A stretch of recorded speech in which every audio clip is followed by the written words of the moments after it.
Hello everyone, and welcome to the Commander's Forge. My name is Andy Bentley, and the Forge is an area for me to talk about Magic, Commander, and anything else that I deem necessary.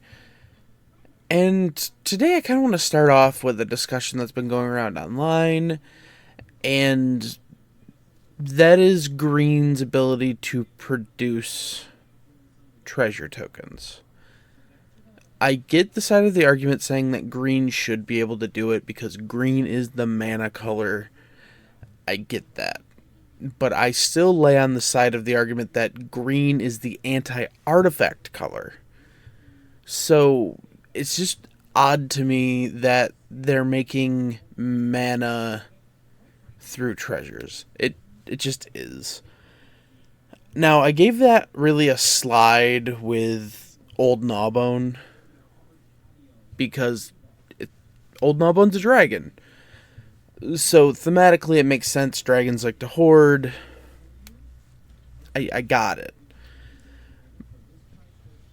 But in New Capenna, there's a mythic called Bootlegger Stockpile, which is just the stupidest card.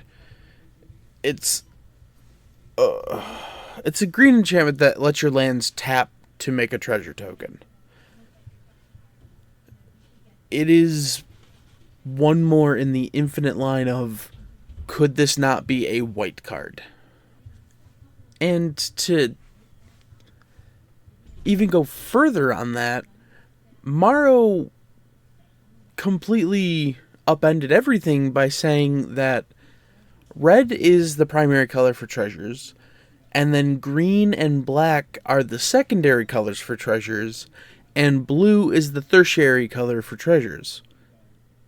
He did not even mention white.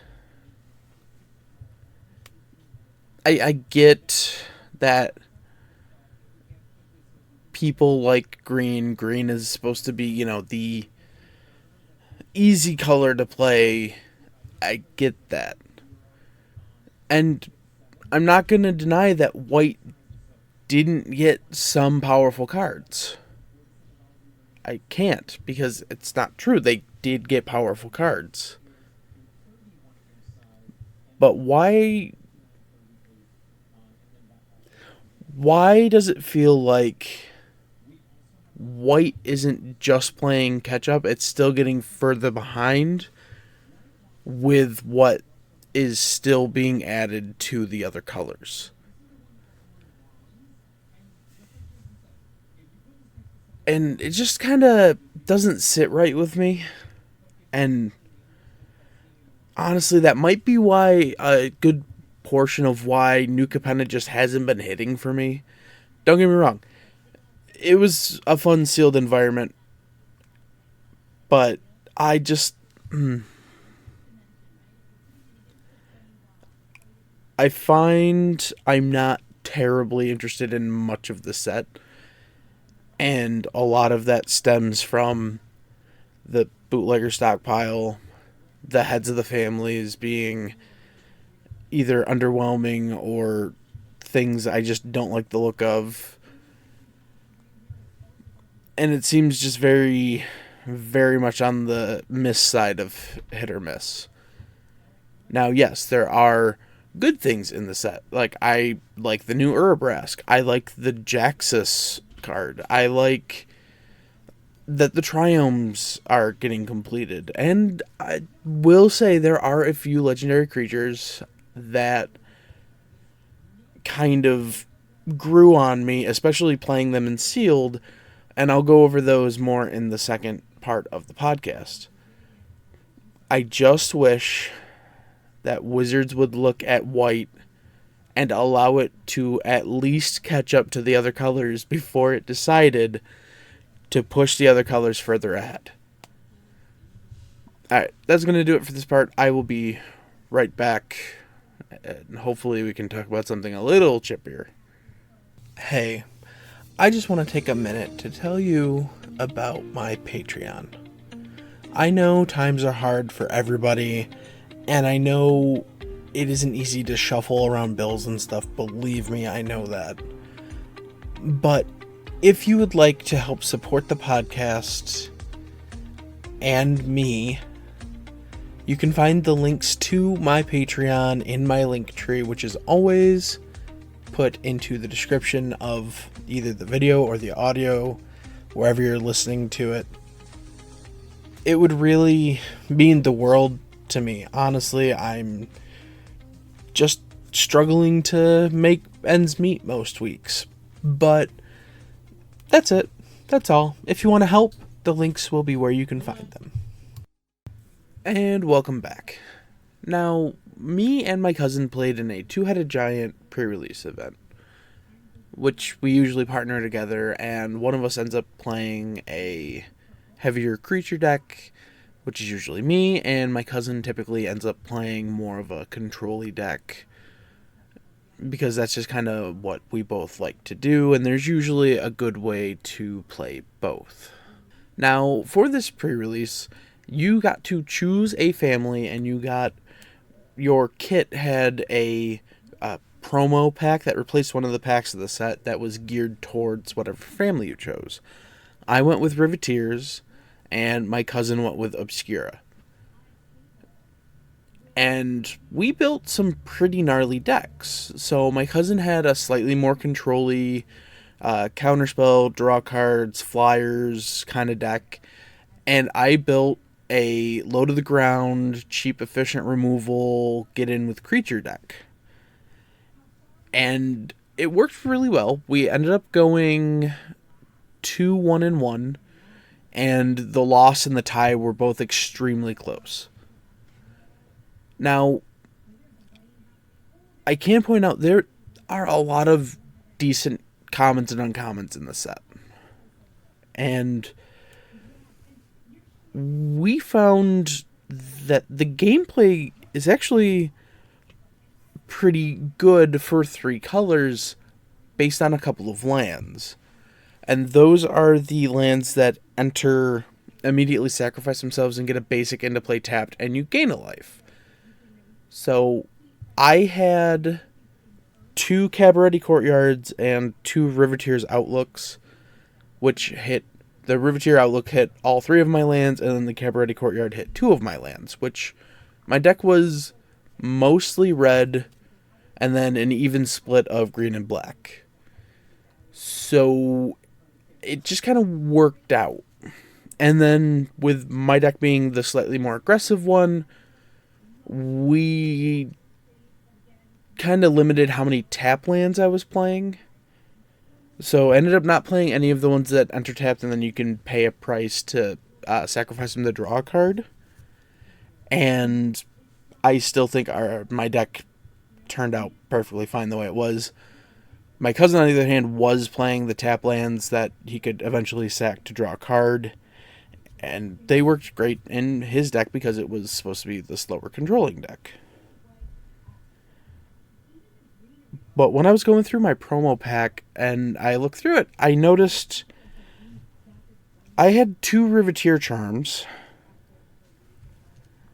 which, with it being new, are black, red, green. For an instant, you choose one. So either a target opponent sacrifices a creature or planeswalker they control with the highest mana value among creatures and planeswalkers they control, or exile the top 3 cards of your library. Until your next end step, you may play those cards, or you can exile a player's library. This card helped us out of 3 situations that we were stuck in. Once, it got rid of a blocker to allow us to get in for lethal. And then 2 other times, I just didn't have anything else better to do. So I kept my mana up and looked at the top 3 cards and then had access to them for my whole next turn.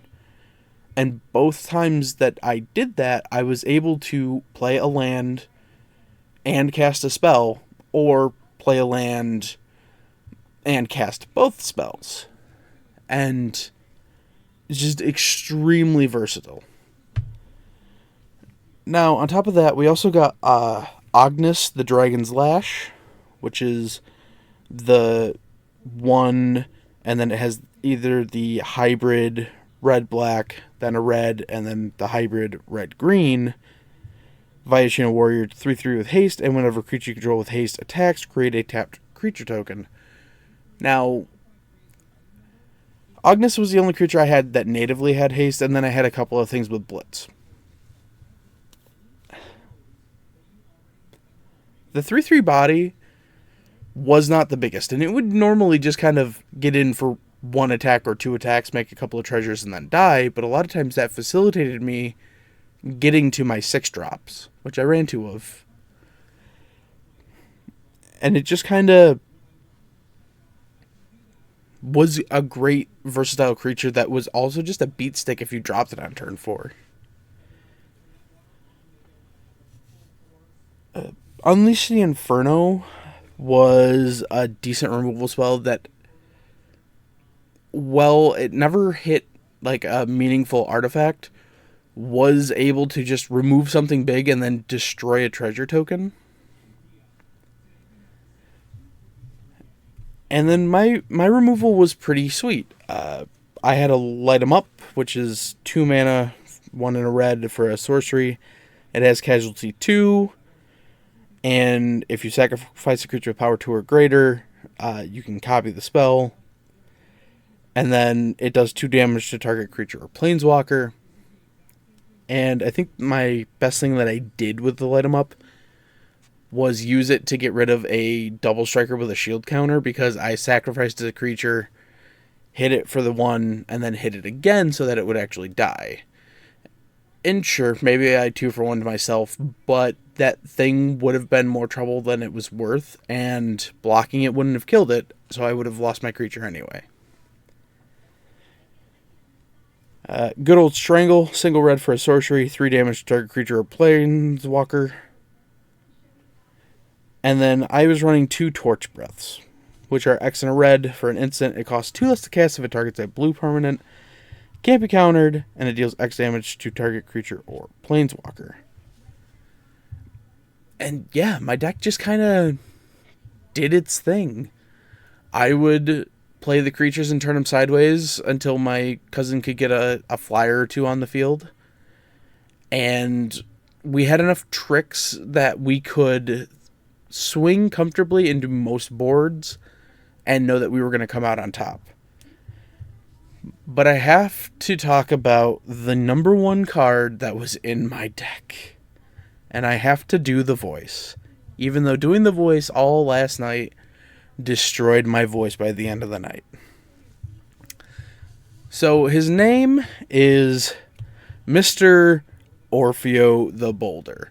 But every time I cast him, I said, Mr. Oreo the Boulder feels conflicted about fighting a small blind girl.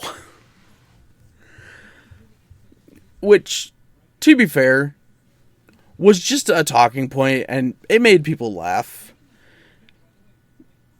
But then we realized something about Orpheo's ability. So he is 1, a black, a red, and a green for a 2/4 Rhino Warrior. And whenever you attack, double target creature's power until end of turn.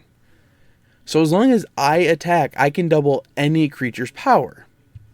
We found the ground getting gummed up a lot, which kind of tends to happen in the Two-Headed Giant Sealed. With my cousin playing flyers, sure, most of them were 2/1s, but when you're putting them on a clock of, I'm swinging in the air with, 6 power because I'm going to double one of them to 4, Mr. Oreo is one of the legendaries that kind of grew on me as I saw it played on my side and against me.